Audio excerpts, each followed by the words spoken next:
Presidenti Trump thotë se një karvan I ri imigrantësh nga Hondurasi justifikon kërkesën e tij për ndërtimin e murit kufitar.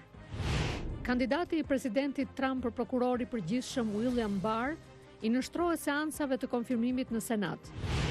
Parlamenti I Britanisë voton sonte për marrëveshjen e Brexitit të negociuar nga qeveria e kryeministres May me Bashkimin Evropian.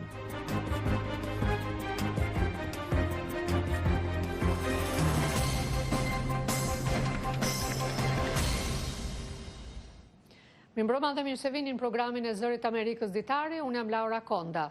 Pas lajmeve të ditës në këtë emision mund të ndiqni disa kronika nga rajoni. Në Shqipëri, një nga emrat më të lakuar të botës së krimit, Klement Balili, që konsiderohet si një prej trafikantëve më të mëdhenj të drogës në Ballkan, I është dorëzuar autoriteteve policore shqiptare pas më shumë se 2 vitesh që I fshihej drejtësisë. Ambasada amerikane në Tiranë e përgëzoi autoritetet shqiptare për arrestimin. Në Maqedoni, Gazeta Zyrtare boton ligjin për përdorimin e gjuhëve, gjë që shënon një hap drejt përdorimit të gjerë të gjuhës shqipe. Do të kemi një lidhje të drejt për drejt nga Haga, ku edhe sot vazhdon seanca e marrjes në pyetje e ish komandantit të UÇK-s Rustem Mustafa. Në Kosovë sot shënohet 20 vjetori masakrës së Raçakut, që hodhi dritë se tek ç'po ndodhte në Kosovë, duke shërbyer si një nxitje për ndërhyrjen e NATO-s kundër forsave serbe.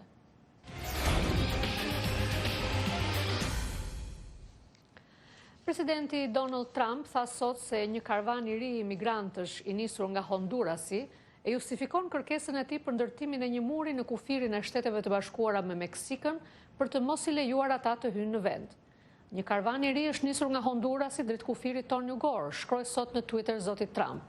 Ai u bëri thirrje që t'i thuhet kryetares së dhomës përfaqësuesve Nancy Pelosi dhe udhëheqësit demokrat në Senat Chuck Schumer, të cilët janë udhëheqësit kryesor të Partisë Demokrate që e kundërshtojnë kërkesën e tij për financimin e murit me paratë e taksapaguesve amerikan, se një dron që fluturon mbi kufi nuk mund t'i ndalë dot emigrantët. Vetëm muri do të kishte rezultat. Muri ose një barrierë prej çeliku do ta mbante të sigurt vendin ton, shkruante në Twitter presidenti Trump. Ai shkroi ligjvënësve demokrat Pelosi dhe Schumer të mos luajnë me lojra politike dhe të japin fund mbylljes së qeverisë që ka hyrë në ditën e 25, një kohë rekorde mbylljes së qeverisë amerikane për shkak të mosmarrëveshjeve të dy partive.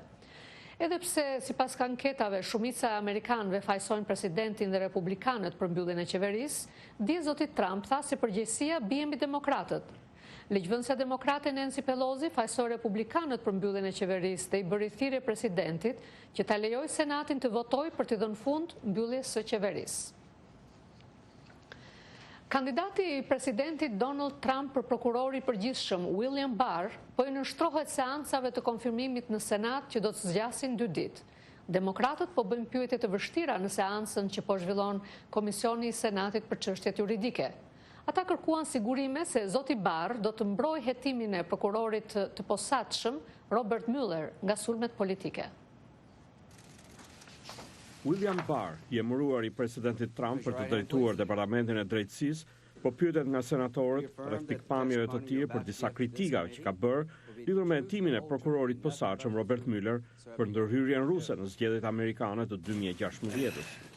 If confirmed, I will serve with the same Zoti Barr, I cili ka qenë prokuror I përgjithshëm nën ish-presidentin George H.W. Bush, ka tërhequr mjaft vëmendje për një shkresë të artuar prej tij vitin e kaluar, ku kritikon zotin Mueller për faktin që po shqyrton nëse presidenti Trump është përpjekur ose jo të pengojë hetimin. Në shkresën prej 19 faqesh drejtuar zëvendës prokurorit përgjithshëm Rod Rosenstein, I cili mbikëqyr hetimin, zoti Barr e quante të papërgjegjshëm hetimin e prokurorit posaçëm Mueller për faktin që presidenti Trump kërkoi shkarkimin e drejtorit të FBI-s James Comey.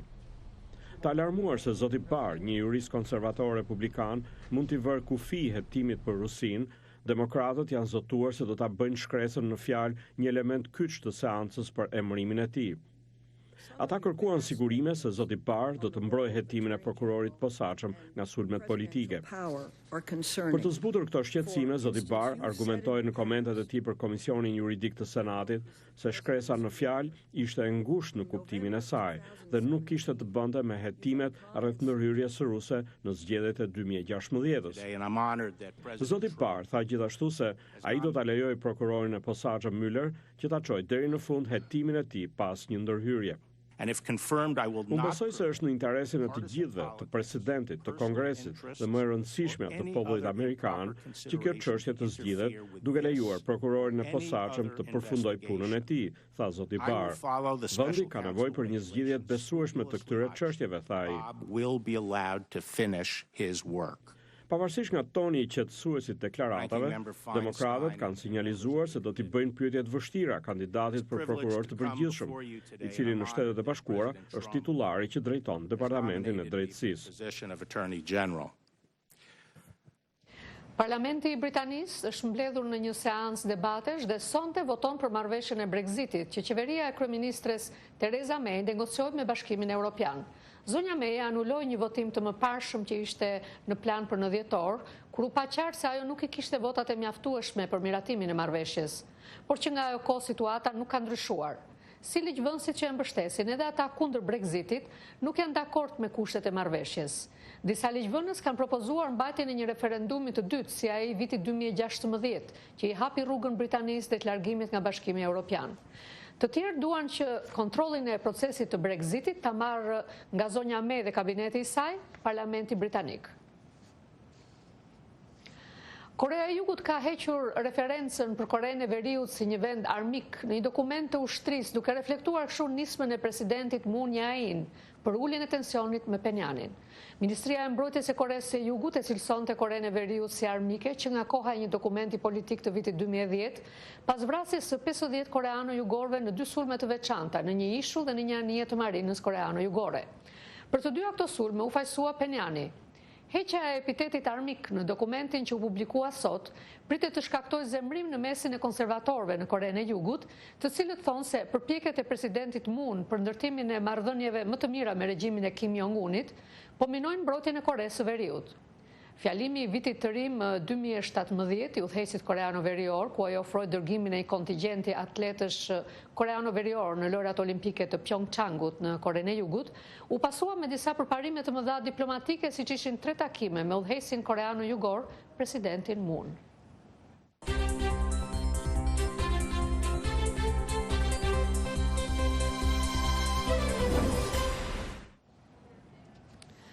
Në Shqipëri, një nga emrat më të lakuar të botës së krimit, Klement Balili, u dorëzua pranë autoriteteve policore shqiptare, duke përfunduar kështu në pranga pas më shumë se 2 vitesh, gjatë të cilave ai ishte fshehur drejtësisë. Balili konsiderohet si një prej trafikantëve më të mëdhenj të drogës në Ballkan, ndërsa rrjeti i drejtuar prej tij mësohet se vepronte edhe në disa shtete europiane, kryesisht në Greqi. Të ndjekim kronikën e përgatitur nga korrespondenti ynë në Tiranë, Armand Mero. Për një kohë të gjatë, policia shqiptare përveç veprimeve operative, kontrolleve në banesa apo mbajtjes në mbikëqyrje të afërmve të Klement Balilit, kishte nisur bisedime dhe me familjarët, duke nxitur dorëzimin e tij pranë autoriteteve. Këto bisedime mësohet se janë drejtuar nga kreu i policisë shqiptare Ardi Veliu. Është pikërisht zoti Veliu, personi të cilit Balili u dorëzua sot rreth orës 8:45 minuta në një zonë mes Sarandës dhe Finiqit. Ai ka qenë i shoqëruar nga 2 familjarë të tij, persona që kanë bërë dhe ndërmjetësimin për dorëzimin. Ka qenë prodritori i policisë Veliu e i cili ka shoqëruar Balilin në Tiranë. Duke njoftuar ngjarjen, ministri i Brendshëm Sander Lesha i tha se kur nuk mund të ketë një udhëtim vullnetar të një personi të kriminalizuar në këtë nivel drejt të stacioneve të policisë. Procesi është rezultat i një operacioni të gjerë, të thellë, të ndërlikuar në bashkëpunim me partnerët të Shqipërisë, të cilët kanë mundësuar që personi në fjalë të dorëzohet në policinë e shtetit. Dorëzimi i tij vjen pikërisht në momentin kur dhe prokuroria për krime të rënda sapo ka mbyllur hetimet dhe ka dërguar dosjen e tij për gjykim. Ai akuzohet për trafikim të lëndëve narkotike i kryer në bashkëpunim në formën e grupit të strukturuar kriminal, pjesëmarrje në grupin e strukturuar kriminal, refuzim për deklarim, mosdeklarim fshehje apo deklarim të rrem të pasurive, si dhe për pastrim parash. Emri Balili doli gjatë një hetimi i cili u finalizua në fillim të muajit maj të vitit 2016. me një operacion të ndërmarrë nga autoritetet greke në bashkëpunim me DEA-n amerikane, ku sekuestruan mbi 670 kg marijuanë në ishullin Zakynthos në Greqinë Lindore. Një numër i madh antarësh dhe drejtuesisht të organizatës e cila dyshohej se drejtohej nga Balili u arrestuan në Greqi dhe në disa vende të tjera europiane, ndërkohë që ai vetë mundi të shpëtojë. Fillimisht ai u shfaq publikisht në Saran duke mohuar akuzat, ndërsa më pas u zhduk pa lënë gjurmë. Mes institucioneve shqiptare pati atëherë një ping-pong të gjatë të hedhjes së përgjegjësisë e policinë, e cila deklaroi se kishte kërkuar urdhër arresti nga prokuroria, ndërkohë që kjo e fundit kishte shpjeguar se nuk mund të vepronte për sa kohë nga hetimi nuk kishin dalë prova për veprimtari të palishme në Shqipëri dhe se për këtë arsye ishin kërkuar materiale nga pala greke. Dosja për Balili nga Greqia mbriti në fund të vitit të shkuar dhe policia ndërkohë organizoi disa operacione për kapjen e tij, të cilat rezultuan të pasuksesshme. Balili ishte drejtori i drejtorisë rajonale të transportit në Sarandë, emëruar në 2014. Njëri nga nipat e tij ishte zgjedhur në atë kohë kryetari i Bashkisë së Delvinës në jug të vendit në siglën e LSI-s, ndërsa një vëllai i tij ka qenë gjithashtu koordinatori i kësaj partie po në jug të vendit. Vëllezërit Balili kanë patur aktivitete të shumta tregtare që nga transporti të ato të sigurisë të objekteve apo peshkimit, ndërsa në 2015 inauguruar një investim mjaft të shtrenjtë duke kthyer ish kampin e punëtorëve në Sarandë në një hotel luksoz. Një ceremoni e organizuar në muajin gusht ku morën pjesë dhe zyrtarë të lartë shtetëror të kohës. Për Zërin e Amerikës, Armand Mero, Tiranë. Ambasada amerikane në Tiranë i përgëzoi autoritetet shqiptare për arrestimin e Klement Balilit. Në një deklaratë të saj theksohet se ky shënon një hap të madh për popullin shqiptar në rrugën drejt zbatimit të sundimit të ligjit dhe shërben si një përparim i prekshëm drejt hapjes së bisedimeve për antarësim në Bashkimin Evropian. Ambasada nënvizon se pret një hetim dhe gjyq të shpejtë dhe të plotë, ndërsa shton se Shtetet e Bashkuara qëndrojnë të gatshme për ta ndihmuar Shqipërinë në përpjekjet e saj në luftën kundër krimit të organizuar.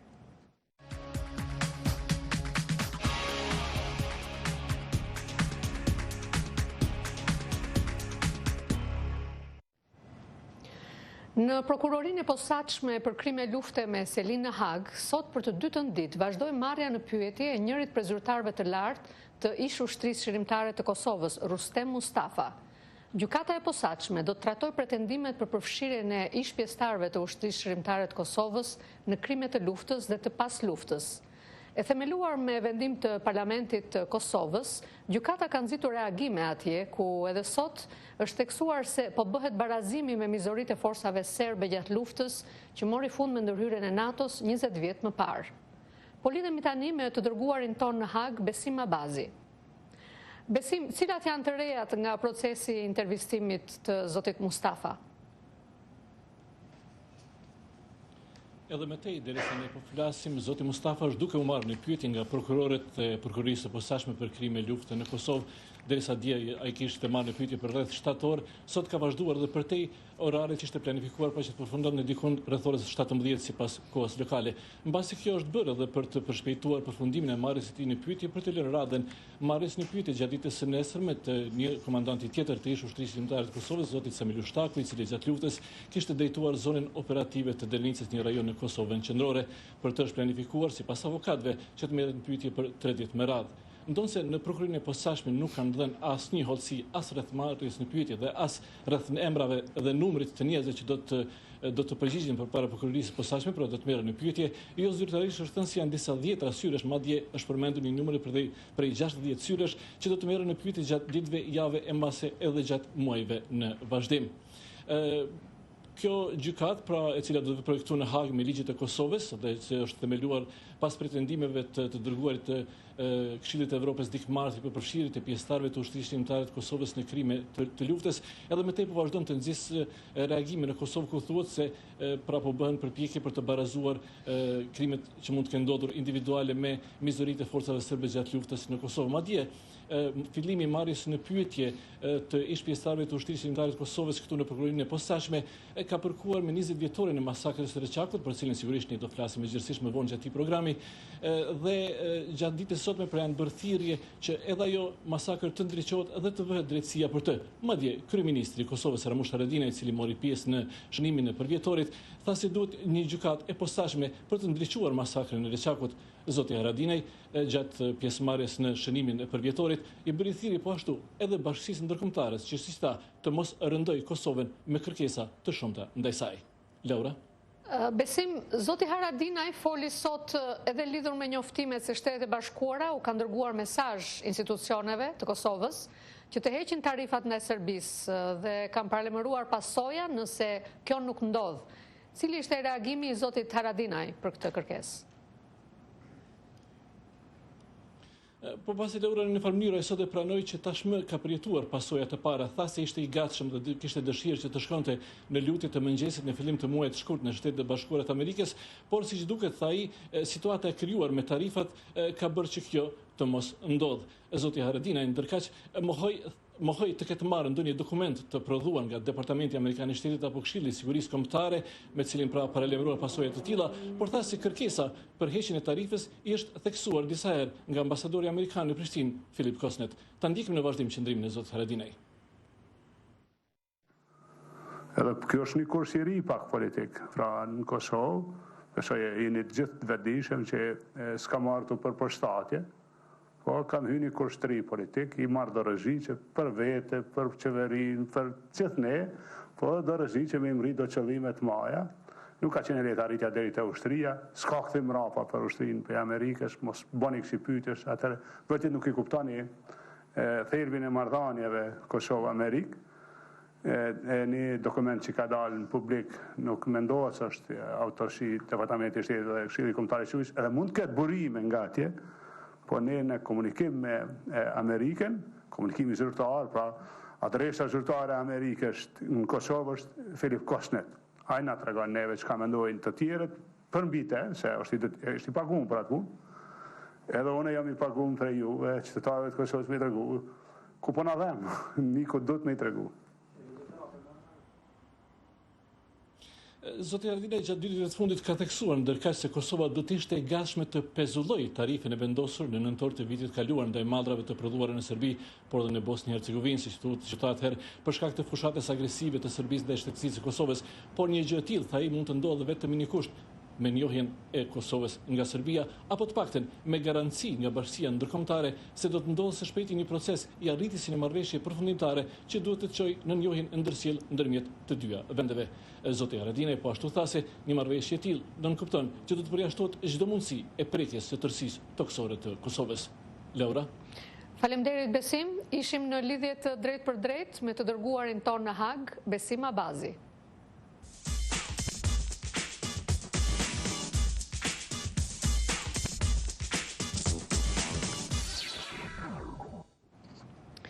Në Kosovë po shënohet 20 vjetori i ngjarjeve në fshatin Reçak të komunës së Shtimes, ku forcat serbe vranë 45 shqiptar. Ambasadori William Walker, që drejtonte në atë kohë misionin verifikues të Organizatës për Sigurinë dhe Bashkëpunimin Evropian, i cilësoi vrasjet në Reçak si masakër dhe krim kundër njerëzimit. Kjo ngjarje e cilësuar si një nga masakrat më të rënda, shënoi një pikëthese në luftën e Kosovës. Raportin e përgatiti korrespondenti ynë Leonat Shehu. 20 vjet më parë në fshatin Reçak të komunës së Shtimës, forcat serbe vranë 45 banorë të fshatit. Ngjarja e cilësuar si krim kundër njerëzimit një ditë më pas nga ish shefi i misionit verifikues të Organizatës për Siguri e Bashkëpunim, ambasadori William Walker, dhe ajo shënoi një pikëthese në luftën e Kosovës. From what I personally saw, I do not hesitate to describe the event as a massacre, obviously a crime very much against humanity. The world must condemn in the strongest possible terms this atrocity. 20 vjet më pas, Ram Shabani, cili kishte mbjetuar masakrën së Reçakut, tregon ngjarjen e 15 janarit të vitit 1999. Tani jënorë na kanë qitë jashtë, na kanë rrej, na i kanë morë gjëra që kena posë, së na nkaj prej midisit, prej unozav, prej krejas, si na kanë rrej me stopës. Në kanë morë ku shijet veni shpotit, aty përpjet në kanë qitë të veni masakrës. Fatit nuk pëjdike me ditë ashti nuk i kam ato rrubas so plumin në kom posë në përtesha, so i më koni rret me pështu vish puna për e njës. Për atë unë kom qenë për të gjithve kom qenë mas ngote unë. Edhe i pori më doli kom kontrolu të gjithë. Zoti Shabani thot se banorët e fshatit Reçak kanë lajmëruar misionin verifikues të Organizatës për Siguri e Bashkëpunim në Evropë për rrethimin që ishte bërë fshatin nga forcat serbe. Ai kujton se sipas masakrës, forcat serbe kishin marrë trupat e të vrarve dhe i kishin dërguar në Prishtinë në Institutin e Mjekësisë Ligjore. Në mbrëmje i kena bojt, i kena prunë xhami, i kena drejtu me fshator, me gjitha fshatët në kanë imu Petrov, më lapër, që tu shkanë në kanë dimu, i kena lonë, neset u bo lufta në ora një për kufumë. Neset u më ka zumë apet lufta në Rëqak, të erin mbrëmje më dollë me Bobën, me Aziz Beqen, të shpija Azizit këna najtë me Gjemen Beqen, i në dollë në mbrëmje tani, i në dollë apet, i në shku në fshotin në Lojak, këna najtë, edhe i kanë morë në qatë nata, i kanë morë këfumat, i kanë qusë që e dini të erin me 11 shkort, së në këna varros. Qëre kush jetë atje rezervori, ku i qetë verifikus. Zoti Shabani ka të vrarë të vëllan dhe 11 antar të afërt të familjes. Ai thotë se edhe 20 vjet pas masakrës nuk është bërë asgjë për të dënuar kryesit e saj. Dijet farmasokre u konë, suku që e këni po gjithë buta, ka pos gjenë pa kukën e prejnë, ka pos pa zemër, ka pos pa së dhe kemë sahite sylat humbër, vërën, qele, ko, ploku, konë atë gjatë e kusur vjetë, e kanë morë së dhe nuk e dim ko është. Ka pos mi, ka pos plak 100 vjetë, këtë lifore, ka pos nuk u mirë, në rreth masakrës nuk u zborë kur gjë. Dijen kriminellë që në konë në shtime. Ta pa bo që ta qtimës nuk kanë mujtë atë të bëgradit me bo. Masakra e Rëqakut shënoi fillimin e një fushate të re diplomatike në përpjekje për t'i dhënë fund luftës dhe një muaj më vonë përfaqësuesit e Kosovës dhe të Serbisë u takuan në Rambouillet të Francës në bisedimet e ndërmjetësuara nga Bashkia Ndërkombëtare. Në mars të atij viti, marrëveshja e hartuar nga diplomatët ndërkombëtar nuk u nënshkrua nga Beogradi dhe NATO-ja filloi fushatën 78 ditëshe të bombardimeve, që detyroi tërheqjen e forcave serbe nga Kosova dhe vendosjen e NATO-s dhe administratës së Kombeve të Bashkuara në Kosovë. Ram Shabani thotë se fjalët e William Walker një ditë pas masakrës u kishin dhënë shpresë që do të ndryshojë gjendja në Kosovë. Atëherën jena një mirë se një përkroja ke posë edhe murë si edhe qatë dita edhe të veni i masakrës edhe sa kjo është masakër kundër në njësimit. Edhe ditëm që një shpresë është. 20 vjet pas ngjarjeve në Rëqak, Kosova po mbush 11 vjet të shpalljes së pavarësisë së saj, që vazhdon të kundërshtohet nga Serbia. Udhëheqësit politik të Kosovës thonë se një kërkim falje nga Serbia mbase mund të lehtësonte udhën e bashkëpunimit në mes të dy vendeve fqinje, që kanë interesa të shumta për të pasur marrëdhënie të mira. Për Zërin e Amerikës, Leonard Shiu, Rëqak. Do të kalojmë tek zhvillimet në Maqedoni. Në gazetën zyrtare të këtij vendi është botuar sot ligji për përdorimin e gjuhëve, që lejon një përdorim më të gjerë të gjuhës shqipe, duke filluar nga institucionet më të larta shtetërore deri tek ato lokale. Ligji u botua pa nënshkrimin e presidentit Gjorgje Ivanov, i cili së bashku me opozitën e drejtuar nga VMRO-DPMNE-ja, e vlerësojnë si jo kushtetues aktin e nxjerrjes së ligjit në gazetën zyrtare, një vepër që dënohet me burg sipas tyre. Nga Shkupi na i sjell hollësit korespondenti ynë atje, Isak Ramadani. Ligji për përdorimin e gjuhëve i miratuar 2 herë nga parlamenti për shkak të mosfirmosjes nga ana e presidentit Maqedonas Gjorgje Ivanov, ka dalë në gazetën zyrtare pasi mbrëm kryetari i parlamentit Talat Xhaferi e dërgoi atë për botim. Me këtë ligji hyn në fuqi duke i mundësuar gjuhës shqipe një përdorim të gjerë në Maqedoni. Ligji nuk u nënshkrua nga presidenti Gjorgje Ivanov dhe gati për 1 vit ai mbeti në sirtarët e kryetarit të parlamentit. Por nxjerrja e ligjit në gazetën zyrtare ka nxitur përsëri debate për shkak të mungesës së nënshkrimit të presidentit Ivanov. Nga ana tjetër, drejtuesit e gazetës zyrtare kanë bërë të ditur se shpallja në gazetë e ligjit bëhet sipas kushtetutës dhe ligjeve. Partia Maqedonase e opozitës VMRO-DPMNE e kërcënon drejtorin e gazetës zyrtare Martin Kostovski se mund të dënohet me burg sepse ka bërë vepër penale që nuk vjetrohet sipas saj. Por drejtori Kostovski është përgjigjur se çdo përpjekje për të njollosur gazetën zyrtare do të denoncohet tek organet gjyqësore. Ligji thekson se gjuha zyrtare në Maqedoni është gjuha maqedonase dhe shkrimi i saj cirilik. Në nenin e dytë thuhet, krahas maqedonishtes, gjuhë tjetër zyrtare është edhe gjuha të cilën e flasin së paku 20% e popullatës dhe alfabeti i saj. Gjuha shqipe me ligjin e ri pritet të përdoret në organet më të larta shtetërore, gjyqësore, në institucionet publike dhe ato lokale. Ligji do t'i mundësoj mes tjerash kryetarit të parlamentit, duke qenë shqiptar, që seancat të mund t'i drejtojnë në gjuhën e tij jamtare. Edhe ministrat shqiptar në seancat e qeverisë do të flasin shqip po ashtu. Shqiptarët, sipas statistikave zyrtare, përbëjnë 25% të popullsisë së Maqedonisë.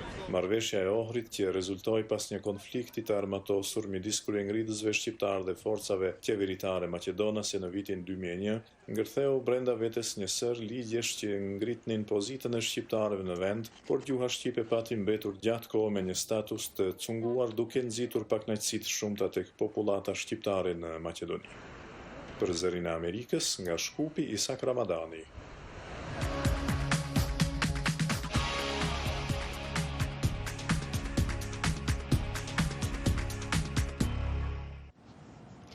Presidenti Amerikan Donald Trump deklaroi se kur nuk ka punuar për Rusinë. Komentet vinë disa ditë pasi mediat lanë të kuptohet se ai mund të jetë i kontrolluar nga Rusia dhe nga presidenti rus Vladimir Putin. Mohimi i zotit Trump, që erdhi pas pyetjeve të gazetarëve të hënën, ishte në përgjigje të një shkrimi të gazetës New York Times të botuar të premten se FBI-ja kishte hapur një hetim kundër zbulimit nëse ai ishte duke vepruar si agent rus, kur shkarkoi zotin James Comey si drejtor të FBI-s në maj të vitit 2017. Ta ndjekim. Presidenti mohoi prerëzit të hënën të ketë punuar ndonjëherë për Rusinë, pasi u duk se nuk ju përgjigj pyetjes gjatë një interviste të dielën të transmetuar në rrjetin Fox News. Unë kur nuk kam punuar për Rusinë dhe ju e dini këtë përgjigje më mirë se kushdo. Jo vetëm që nuk kam punuar kur për Rusinë, por mendoj se është një turp që ju e bëni këtë pyetje. Ky është një mashtrim i madh, i ndyrë. Mohimi i fortë i presidentit Trump vjen në përgjigje të një raporti të New York Timesit se FBI-ja filloi të jetojë nëse presidenti po punonte në emër të Rusisë kundër interesave amerikane pasi shkarkoi drejtorin e FBI-s James Comey në vitin 2017. Gazeta The Washington Post gjithashtu raportoi se presidenti dyshohet se ka fshehur ollësitë e bisedave të tij me presidentin rus Vladimir Putin në disa takime dhe e ka bërë këtë me qëllim. Hezitimi i presidentit për të kritikuar udhëheqësin rus dhe timen për ndërhyrjen e Rusisë në zgjedhjet e vitit 2016 për ndihmuar Trumpin të fitonte presidencën, por me vëmendje të ripërtrir pas raportimeve të fundit të medjave. Ka shumë pyetje që ngrihen. Pse është kaq dashamirës me Vladimir Putinin? Demokratët gjithashtu kanë vënë në pikpyetje arsyetimin për vendimet e fundit të administratës Trump për të tërhequr forcat amerikane nga aleati rus Siria dhe për të hequr sanksionet e vendosura ndaj disa bizneseve ruse. Të hënën presidenti denoncoi Comey dhe udhëheqjen e kaluar të FBI-s duke akuzuar ata se kanë punuar për të minuar presidencën e tij. Njerëzit që bënin këtë hetim ishin njerëz që janë kapur si të pandershëm. Mund të quajmë policë të ndyrë.